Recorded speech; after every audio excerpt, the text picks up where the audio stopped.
Pour bien comprendre ce que l'écologie signifie, il faut tout d'abord revenir à l'origine de ce mot, inventé au milieu du XIXe siècle, et qui est la rencontre entre deux termes du grec ancien,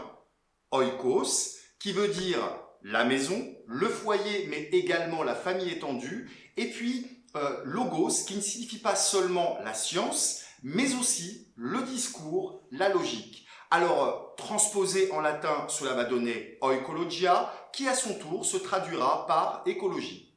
L'écologie, à vrai dire, ce qu'elle va apporter de nouveau dans les sciences naturelles, eh bien, c'est une approche qui va ne pas s'intéresser seulement à l'espèce, mais aussi à son habitat, à la relation entre l'espèce et son habitat, et encore plus à l'ensemble des interactions qui vont s'y dérouler entre elle, cet habitat, et toutes les autres espèces avec qui elle va partager un milieu de vie commun que l'on va appeler dès lors l'écosystème.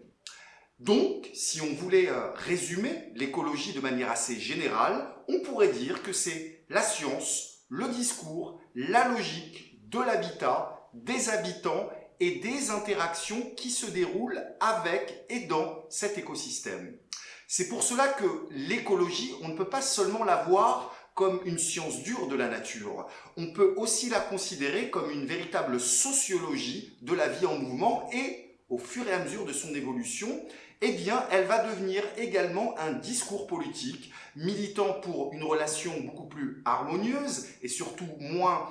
destructrice entre l'homme et la nature, mais aussi au sein même de la grande famille humanité.